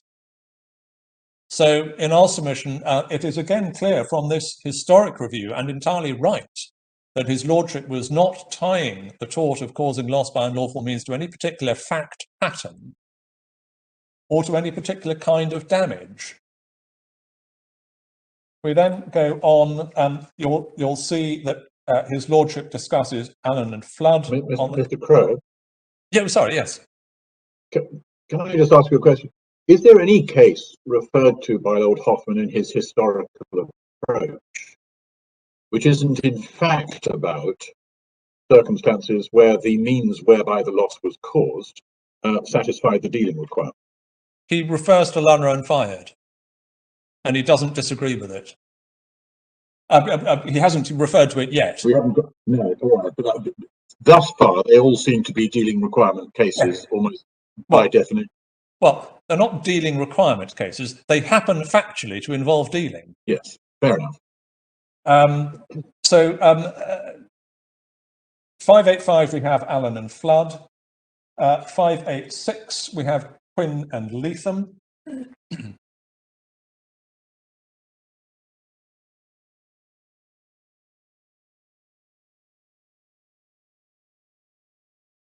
I won't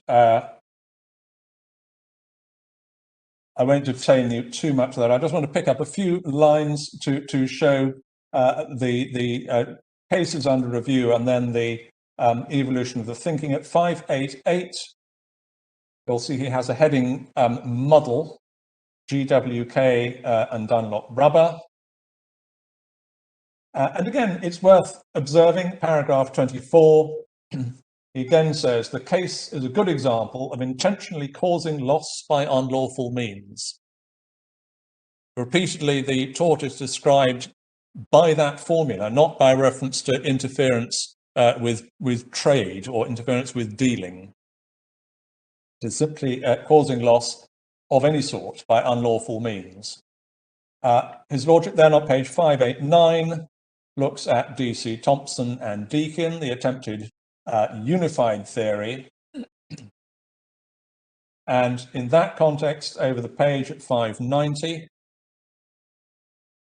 paragraph 29, the Court of Appeal thought that the only way to give a remedy in such cases was by an extension of Lumley and Guy along the lines proposed by Lord Lindley. Today, one can see that an alternative analysis was available, that the person who physically detained the contracting party would indeed incur liability, but not accessory liability under the principle in Lumley and Guy. It would be primary liability for, and again, intentionally causing loss by unlawfully interfering with the liberty of a third party, not by interfering with trading relations or dealing between the third party and the claimant.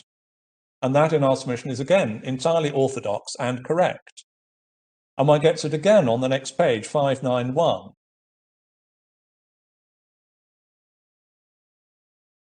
Just at letter E, again talking about the distinctive characteristic of the tort of causing loss by unlawful means, his Lordship says just above letter E, in this respect it is quite distinct from the unlawful means principle, which is concerned only with the intention and wrongfulness and is indifferent to the nature of the interest which is damaged. So again, in our submission, that is orthodox and correct. The unlawful means tort is not confined to the damaging of particular fact-specific interests. It's indifferent as to the nature of the interest which is damaged. Just moving on quickly, 595.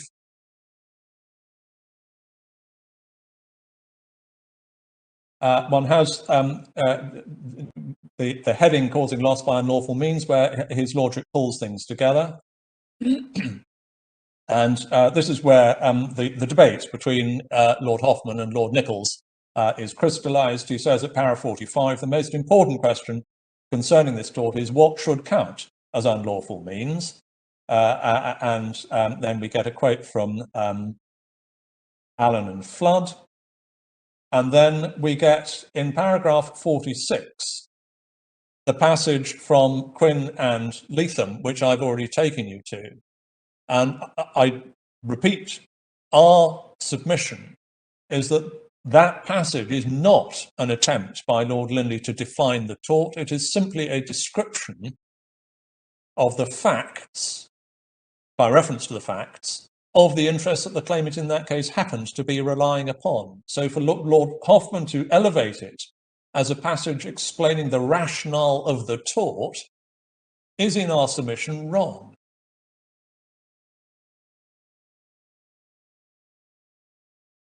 But he then goes on, as it happens in para 47, to say again, in terms that we submit are orthodox and entirely correct, 47, the essence of the tort therefore appears to be a wrongful interference with the actions of a third party in which the claimant has an economic interest, and b, an intention thereby to cause loss to the claimant. Now, we would be entirely content with that as a description, a definition of the tort. It does not depend on the nature of the relationship between the third party and the claimant. The old cases, he says, of interference with potential customers by threats of unlawful acts clearly fell within this description. So for the purposes, so for the reasons I've given, did the Dunlop case, the swapping the tyres case. Over the page, page 596, para 48,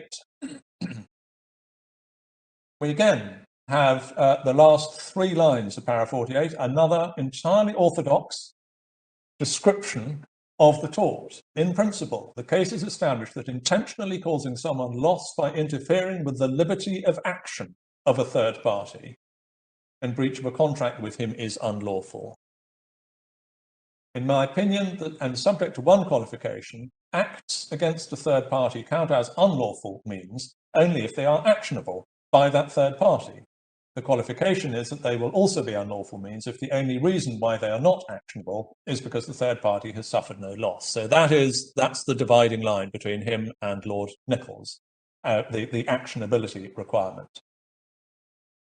He then goes on significantly to say, in the case of intimidation, the threat will usually give rise to no cause of action by the third party because he will have suffered no loss. If he submits to the threat, then, as the defendant intended, the claimant will have suffered no loss, suffered loss instead. It is nevertheless unlawful means. We then get in paragraph 50, Lunro. Lunro and Fayed was arguably within the same principle as the National Phonograph case. The plaintiff said that the defendant had intentionally caused it loss by making fraudulent statements to the directors of the company which owned Harrods and to the Secretary of State for Trade and Industry, which induced the directors to accept his bid for Harrods and the Secretary of State not to refer the bid to the Monopolies and Mergers Commission. The defendant was thereby able to gain control of Harrods to the detriment of the plaintiff who wanted to buy it instead. In the Court of Appeal, Lord Justice Dillon referred to the National Phonograph case as authority for rejecting an argument that the means used to cause loss to the plaintiff could not be unlawful because neither the directors nor the Secretary of State had suffered any loss. That seems to me correct. The allegations were of fraudulent representations made to third parties which would have been actionable by them if they had suffered loss, which were intended to induce the third parties to act in a way which caused loss to the plaintiff. The Court of Appeal therefore refused to strike out the claim as unarguable. Now, it is entirely true that the context in which he is discussing Lunro and Fayed is the question whether or not an unlawful act by the defendant as against the third party is sufficiently actionable if the third party suffers no loss. That is the context in which that paragraph appears. But if it is the case that Lord Hoffmann was advocating a generally applicable rule requiring the dealing requirement to be satisfied in all cases, it is at the very least surprising that he didn't mention that, notwithstanding the claim as actionable, Lunro and Fayed must on that point have been wrongly decided, because the dealing requirement could not be satisfied in that case. And as you've seen from the earlier passages in Lord Hoffmann's speech, he wasn't shy about referring to muddle and wrong turns when he was dealing with earlier case law, which he considered to be wrong. But he says nothing about Lunro and Fayed having been wrongly decided or failing to satisfy a test which he is propounding for all cases. And we then get paragraph 51, which is essentially the core of the debate in this appeal. paragraph 51 starts, for our purposes, entirely helpfully. Unlawful means therefore, in other words, based on the cases I have just been describing. Unlawful means therefore consists of acts intended to cause loss to the claimant by interfering with the freedom of a third party in a way which is unlawful as against that third party and which is intended to cause loss to the claimant. Full stop. If it had ended there, we would not be in front of you. But he then goes on to say this. It does not, in my opinion, include acts which may be unlawful against the third party, but which do not affect his freedom to deal with the claimant. Thus, and he deals with RCA and Pollard, and in paragraph 54, likewise, Isaac Oren and Red Box. Now, the significance of those conjunctions, thus and likewise, in our submission is this, that what his lordship is doing up to the end of the first sentence of 51 is describing the necessary elements in the tort. What he is then introducing in the second sentence of 51 and explaining in 52, 53, 54, and 55 is why the requirement, the instrumentality requirement, is not satisfied in cases which happen to be dealing cases. That's the significance of why he says thus.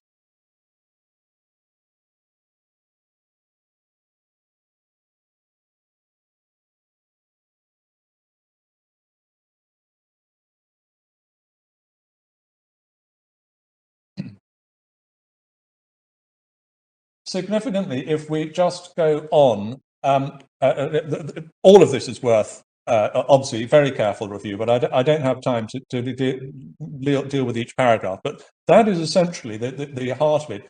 If one then goes over the page to 56, page 589, paragraph 56, there is again an important few sentences, the significance of which will need to be explored.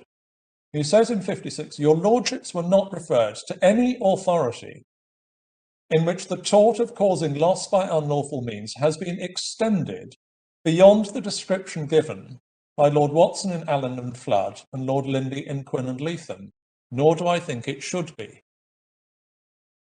So he is not disagreeing with Allen and Flood, and he is not saying that any of the cases that he has been discussing go beyond Allen and Flood. One of the cases he has been discussing is Lunro and Fired. So it is, I mean, without treating this as a sort of, a construction argument on the words used by Lord Hoffman in his speech, it is entirely fair to say that by referring in paragraph 56 to the case law not going beyond Allen and Flood, he must mean that Lunro and Fired does not go beyond the tort as described in Allen and Flood.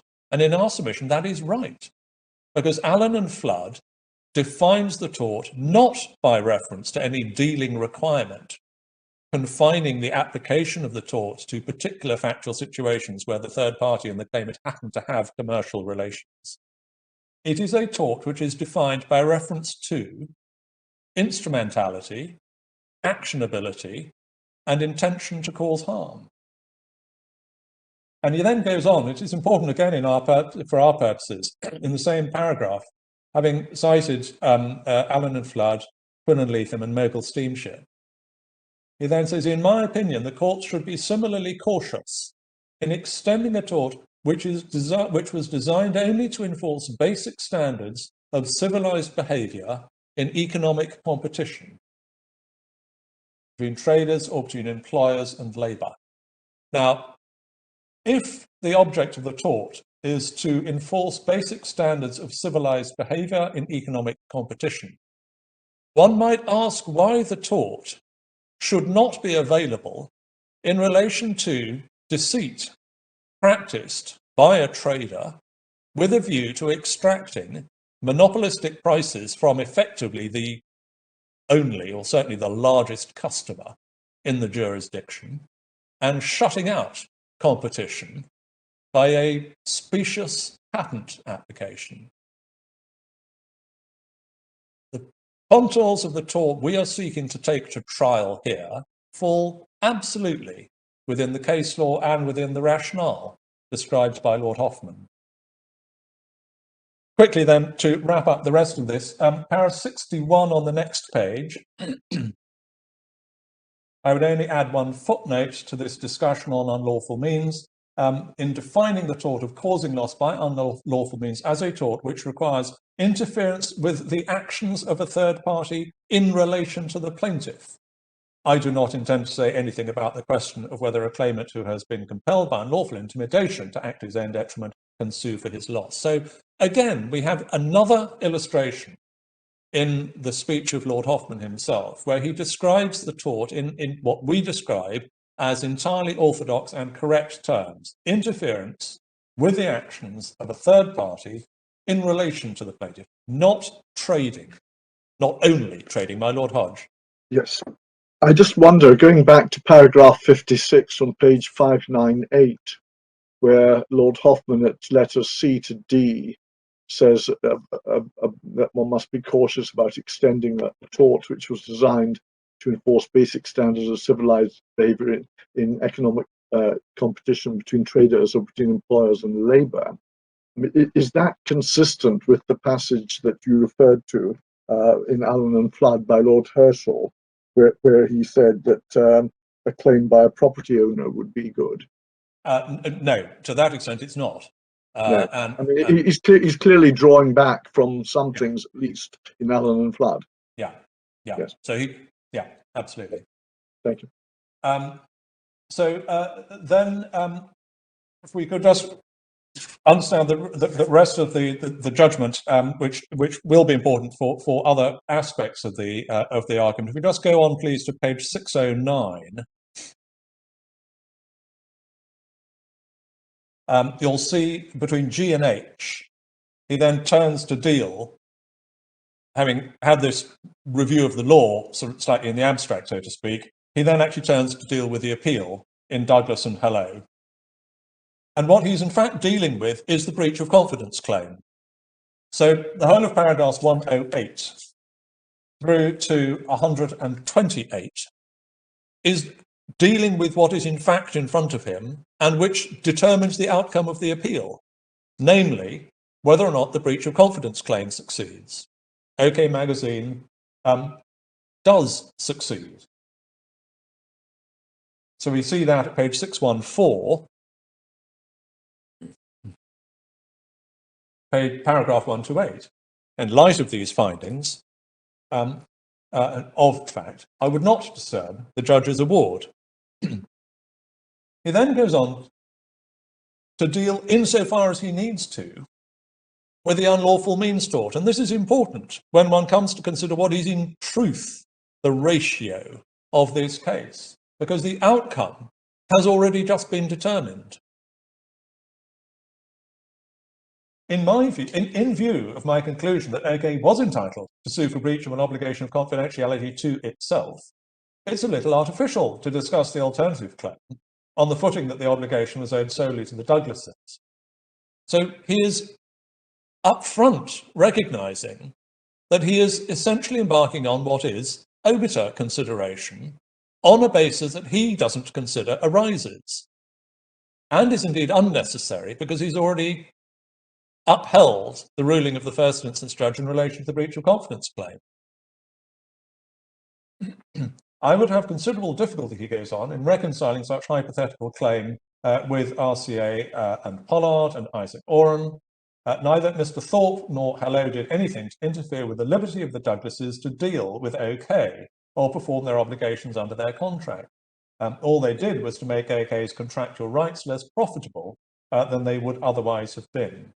On the other hand, I should make it clear that, in my opinion, such a claim should not have failed for the reasons given by the judge in the Court of Appeal, namely that Hello didn't intend to cause loss to OK. So he takes a different view on intention from the courts below, but he does press into service his description of why the claims in cases such as RCA and Pollard and Isaac Oren and Redbox had failed, namely that in his language, there hadn't been an interference with the liberty of the Douglases to deal with OK. So that is the main speech. I won't take you through what Lord Nichols says, save in relation to one point which I think is helpful.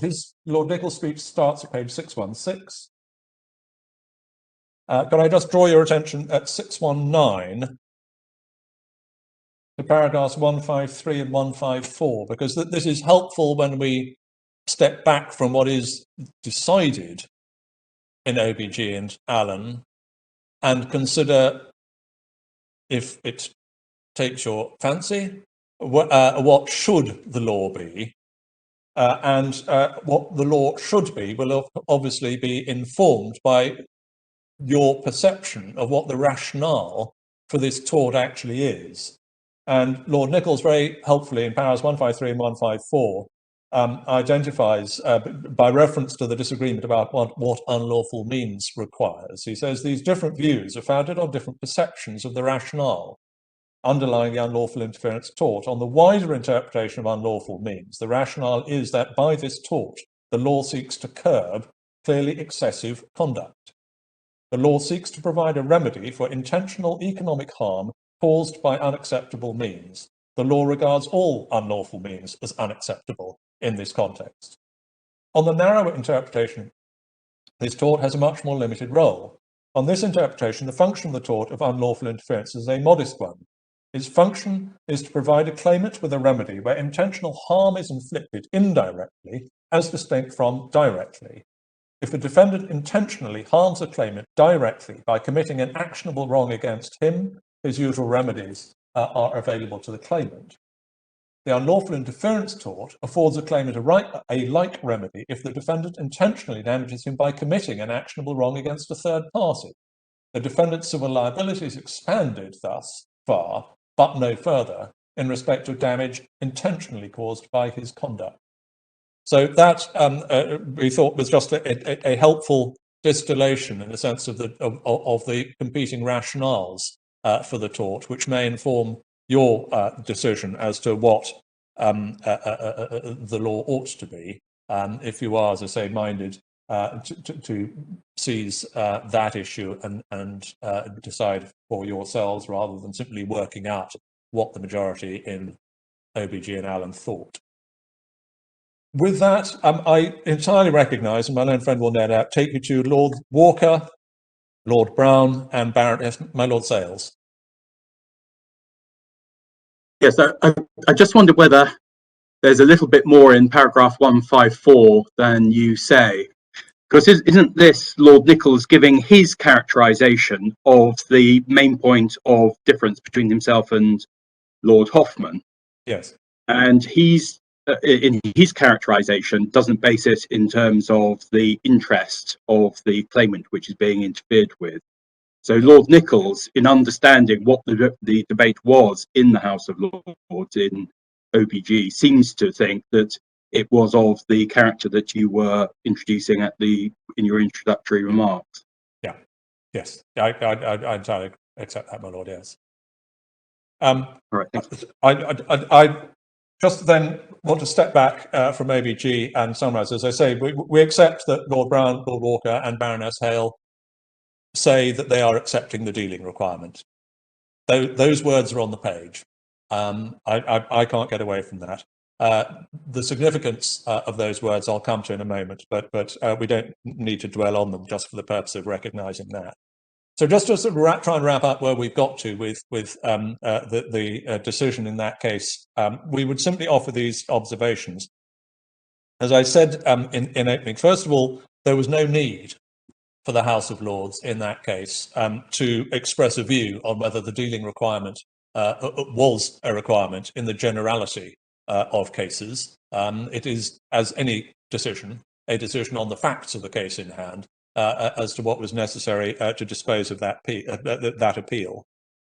The second point is this, that if it is to be said that the dealing requirement was being put forward genuinely by the House of Lords, or the majority in the House of Lords, as a necessary element in all cases, not just in dealing cases, but in all cases, it is striking that there is no explanation as to what the dealing requirement is doing there. Nor is there, indeed, any statement that it is, as my learned friend has said, the organising principle of the whole tort. That is her language in para 14 of my learned friend's case. That is not how it is described in OBG, and there is no explanation of what the dealing requirement is doing that isn't achieved as a control mechanism, as a controlled principled mechanism, by the instrumentality requirement. We submit that if you want a principled structure for the tort, as closely modelled on OBG as you can get without reformulating things, instrumentality, actionability, relevant wrongfulness, and intention provide the constraints within which the tort can operate on a principled basis with tests that are readily applicable and which prevent any sort of floodgate.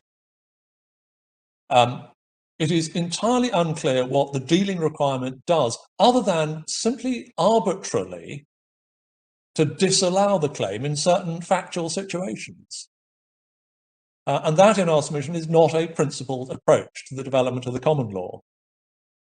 And yes, obviously there are discussions in this case and in a lot of the academic commentary about keeping the tort within appropriate bounds. But that doesn't answer the question, because the relevant issue is, in what respect can it be said that imposing an arbitrary dealing requirement, the law is devising an appropriate bound? Why is that appropriate? And in our submission, it simply isn't. Mr. Crowe? Yes. Sorry. It might be said against you that it's appropriate because it captures within a fairly easily defined compass the historical origins from which the tort emerged, albeit ignoring for the moment Long Row and Fire. In other words, they were all, in fact, you might say, cases where it was an interference with the liberty to deal that was causative of the loss, so that the dealing requirement was in a sense in the foreground, albeit not as it were argued about, because there was no issue, but that it was satisfied. My Lord, our response to that would simply be to say that if that is said, it's not being said, so to speak, against me, because that is simply a historical comment. Yes, factually, those are the circumstances in which the tort has most often arisen. But that doesn't demonstrate that as a matter of principle, the tort can't operate outside those circumstances. This very case that you're hearing, and Lunra and Fayed, in our submission, are cases which call out for the common law to be available. And given the descriptions that were given in Allen and Flood about the nature of the tort, and in all but that one sentence in para 51 of Lord Hoffman's, all the descriptions of the tort, when the courts are defining the tort rather than simply talking about the factual circumstances in which the tort has been invoked, when the courts are defining the tort, they do it by reference to the legal elements of unlawful conduct, intentional harm, and instrumentality. So I entirely take your Lordship's point that historically trading is where most people lose money. But that is not, in our submission, a principled answer to the complaint we make. The only other point I just wanted, well, a couple of other short points. Malone and Friends' written case suggests that this particular issue, the dealing requirement, was argued in OBG and Allen. That's para 32 of her case. I have to say, we don't see that in the summary of the argument. If Malone and Friend knows something about what was argued and she's right, then I accept that. I wasn't involved in that case. But it's not apparent to us from the summary of the arguments in OBG, which is between 577 and 580 on this. I won't take you to them. It's not apparent that the issue was argued at all.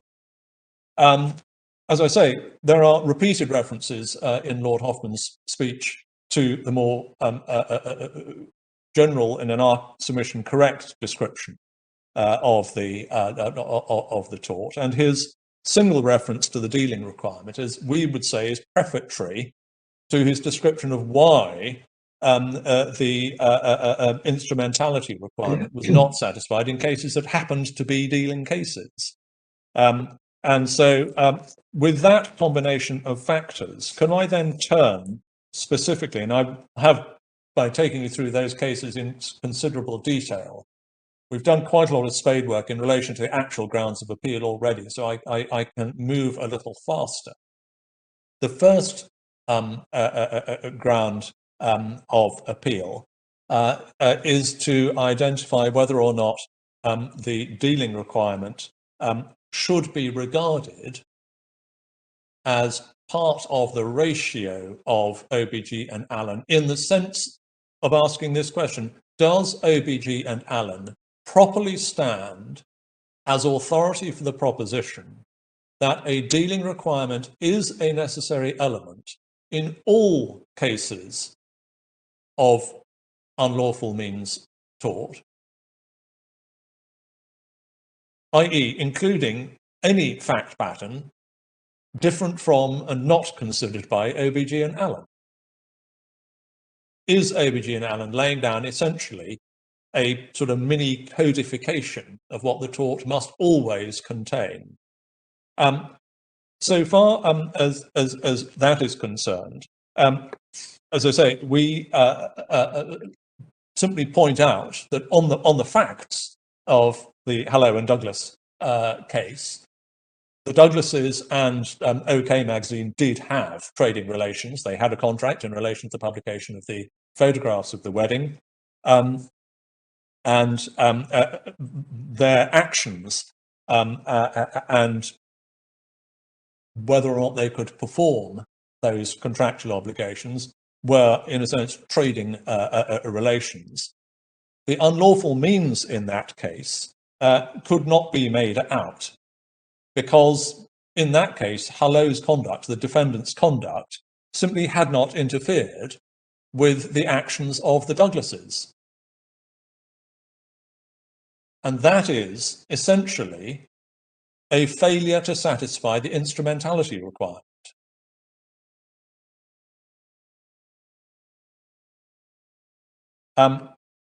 So we invite you, as I say, everything essentially turns on what you actually get out of that second sentence in paragraph 51. Is that second sentence a declaration of a requirement that is universally applicable in all unlawful means tort claims, or is it simply an introduction to the cases that he immediately then describes as the explanation for why, in those cases, the instrumentality requirement was not satisfied? The other thing, just picking up on the point I made about the structure of Lord Hoffman's judgment, you will recall that paragraphs 108 to 128, where he's actually dealing with the appeal rather than the law in general terms, he has dealt with the claim on the basis of a breach of confidence. Now that dictates the outcome of the appeal. It is only after his lordship has dealt with that that he turns to the question in that case of whether or not the claim in unlawful the unlawful means tort succeeds. That fact, the fact that the outcome was dictated by the breach of confidence claim, has led Deakin and Randall in their commentary to suggest that everything Lord Hoffmann said about the unlawful means tort is in fact obiter, because it is unnecessary to the disposal of the appeal in front of him. I won't take you through that, but with a careful reading of the speeches, the argument has considerable force. For your reference, it's in the authorities manual. It's page 1993. I'm not going to take you to it now because I don't have time, but I do invite you to consider whether or not that is in fact the right way forward. Because if, having heard our argument on ground 2 as to what the law should be, if you are attracted by the idea that the dealing requirement should not form part of the law, taking the Deakin and Randall approach of saying that what Lord Hoffmann said was in fact obiter would offer you with an elegant way of not, strictly speaking, overturning anything he said, but simply disagreeing with some obiter dicta, which you may or may not find more palatable as a way forward. But I simply offer that as a point of approach. But more specifically, we just wanted to make 3 points about the concept of precedent and ratio. The first is simply this, and in a sense it's extremely mundane. Every judgment must be read as applicable to the facts proved or assumed in relation to the case in hand. That is a quote, I think, or at least a paraphrase of what was said by the Lord Chancellor in Quinn and Lethen in a passage I didn't take you to because it's only relevant to this point. Can we just look very quickly at 670 in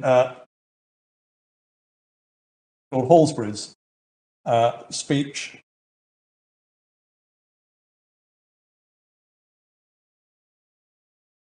And about just over a third of the way down the page, there's a line beginning now. He says, now, before discussing the case of Allen and Flood and what was decided therein, there are 2 observations of a general character which I wish to make, and one is to repeat what I very often said before, that every judgment must be read as applicable to the particular facts proved or assumed to be proved, since the generality of the expressions which may be found there are not intended to be expositions of the whole law, but governed and qualified by the particular facts of the case in which the expressions are to be found. The other is that a case is only authority for what it actually decides. I entirely deny that it can be quoted for a proposition that may seem to follow logically from it. Such a mode of reasoning assumes that the law is necessarily a logical code, whereas every lawyer must acknowledge that the law is not always logical at all. So, my lord, it was not necessary in OBG and Allen for the House of Lords to lay down what the law might require in different fact patterns. All the court was, or the House of Lords was or should have been doing, was laying down what the law dictated in relation to the facts of the case in hand. Codification of the law is obviously a matter for the legislature, quite often with the assistance of the Law Commission, and for good reason, because it is through the process of research, consideration, and debate, which is not possible in the crucible of litigation. It is only through that process, assisted, as I say, very often by the researchers and reports of the Law Commission, that the wider policy choices are soundly based. Second point, just on precedent and a ratio. The doctrine of precedent only operates by reference to those parts of a binding previous decision which were necessary to the determination of the issues in that case. It was not necessary in OBG and Allen to say anything about what the law might require in relation to a public authority case such as this. Lord, is a quote from Frozen Value and Heron Foods. Again, I won't take you to that now in the interest of time, but it's at page 484 in the bundle. And the third point, just by way of general observation about the law on precedent and ratio, is that even before the 1966 practice statement, where the House of Lords unshackled itself from treating previous decisions as being binding, even before then, the House of Lords could decline to follow the ostensible effect of one of its own earlier decisions, where it was obscure, out of line with early other authorities or established principles, or wider than was necessary for the decision. And those are the words in Midland Silicons and Scrutton, which is page 122 of the bundle. It starts at 122. The actual quote is to be found at the bottom of page 1229 in the speech of Lord Reed. He says, "I would certainly not lightly disregard or depart from any ratio dei adendi of this House, but there are at least three classes of case where I think we are entitled to question or limit it. First, where it's obscure. Secondly, whether the decision is out of line with the other authorities or established principles. And thirdly, whether it's much wider than was necessary for the decision, so that it becomes a question of how far it's proper to distinguish the earlier decision." So taking those various points on board and just wrapping up this issue very quickly, we say it wasn't necessary for the House of Lords in ABG and Allen to say anything about the requirements of the law imposing a dealing requirement in relation to what we call public authority cases, such as this and Lunro and Fayed. Secondly, given what was said in Allen and Flood,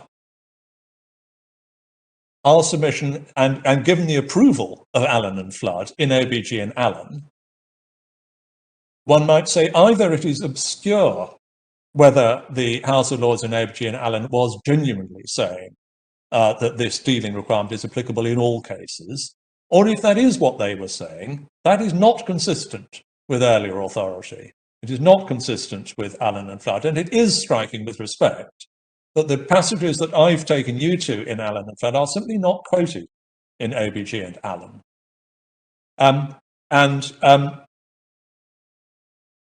For those reasons, we would submit that the in a sense, shortest, least radical route to allowing the appeal would simply be to accept that the dealing requirement is not a statement of principle applicable to all, is not a statement in OBG and Allen of the requirements of the tort in all fact patterns.